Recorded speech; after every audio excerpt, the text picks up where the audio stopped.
Hello बेटा, good morning. आप सब कैसे हो? आवाज़ हम सुन नहीं सकते। चलो बेटा, कोई बात नहीं। तो इससे पहले हम टॉपिक पे आते हैं। इससे पहले हमने पढ़ा था वेलोसिटी टाइम ग्राफ। तो वेलोसिटी टाइम ग्राफ के अंदर बेटा क्या था?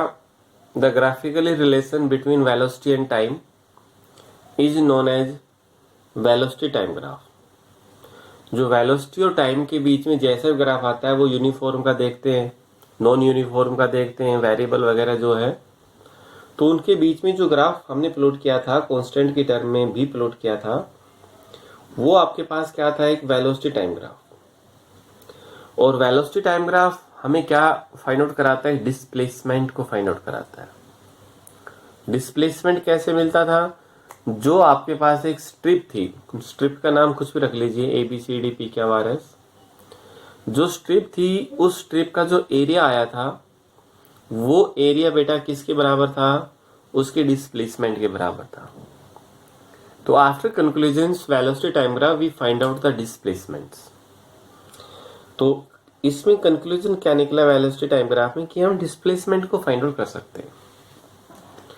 अब हम पढ़ेंगे पोजीशन टाइम ग्राफ। अब बेटा हमारे पास क्या होगा? Position time graph. ठीक है बेटा। अब हमारे पास क्या होगा कि position time graph of a moving object. जो पोजीशन टाइम ग्राफ है ऑफ ए मूविंग ऑब्जेक्ट। एक ऑब्जेक्ट मूव कर रहा है यूनिफॉर्म नॉन यूनिफॉर्म के हिसाब से, उसके साथ हम देखेंगे पोजीशन टाइम ग्राफ क्या है, कैसा होगा, यूनिफॉर्म में कैसा मिलेगा, नॉन यूनिफॉर्म के अंदर कैसा मिलेगा, वेरिएबल के अंदर कैसा मिलेगा, ये हम देखेंगे। ठीक है बेटा। देखो, पहले तो इसकी स्टेटमेंट लिखिए। Position time graph, the graphically relation, the graphically relations, relation को बेटा शॉर्ट में लिख दिया, रिलेशन बिटवीन को भी शॉर्ट में लिख दिया। The graphically relation between position and time, between position and time is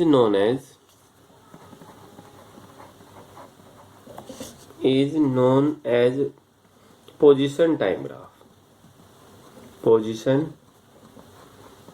time graph। ठीक है बेटा। जो ग्राफ आएगा पोजीशन में और टाइम में, उसको हम क्या बोलेंगे बेटा? Position time graph. अब हम पहला केस लेके चलते हैं, केस नंबर फर्स्ट, जिसे आप ए बोल लीजिए, 1 बोल लीजिए। And if the object is at rest, if the object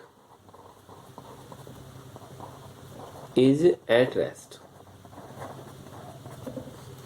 object कहां पर है बेटा? रेस्ट के ऊपर। और तो रेस्ट का दूसरा नाम क्या है बेटा? स्टेशनरी।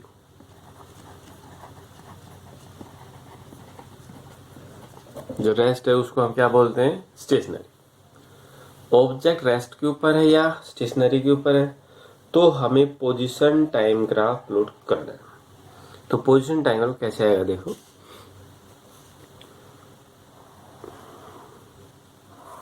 यहां पर बेटा ये हमें क्या माना? टाइम।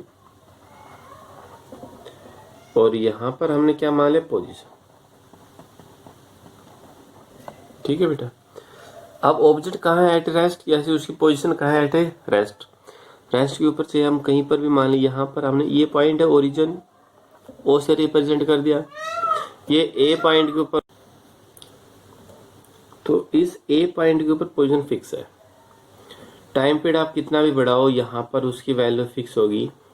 तो ये ग्राफ या पैरेलल टू टाइम एक्सिस। देखो, यहाँ टाइम आप कितना भी मान लीजिए, 5 सेकेंड, 10 सेकेंड, 20 सेकेंड, कुछ भी बढ़ाते जा रहे हो, बढ़ाते जा रहे हो, लेकिन पोजीशन उसकी कहाँ पर है? फिक्स। उसकी पोजीशन कहाँ पर? फिक्स। तो कंक्लूजन क्या है बेटा? When the object is at rest और stationary, position time graph is a straight line parallel to time axis. When the object is at rest then the position time graph, क्या होगा बेटा, then the position time graph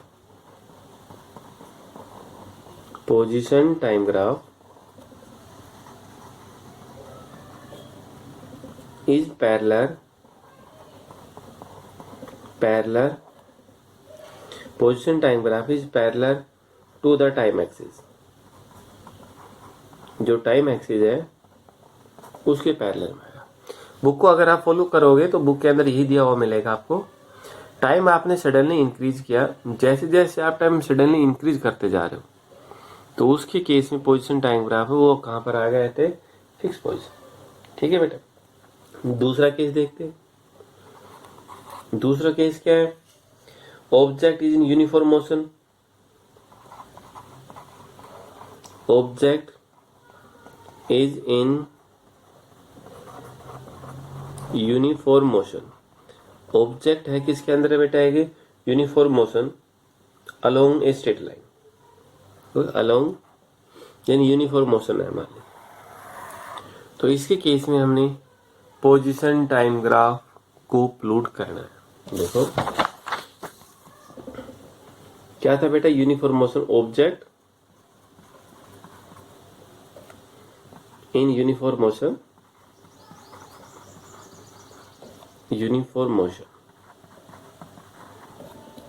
तो इसके case में देखो ये axis क्या लिया बेटा आपने, टाइम, और ये एक्सिस क्या लिया आपने, पोजीशन। तो यूनिफॉर्म मोशन है, ओरिजिन से स्टार्ट हो। यूनिफॉर्म का अर्थ है टाइम भी चेंज, पोजीशन भी चेंज। जैसे टाइम होगा वैसे पोजीशन चेंज होगी, जैसे पोजीशन चेंज होगा वैसे टाइम होगा। तो उसके बीच में कैसे आएगा बेटा, एक स्ट्रेट लाइन, एक स्ट्रेट लाइन फ्रॉम ओरिजिन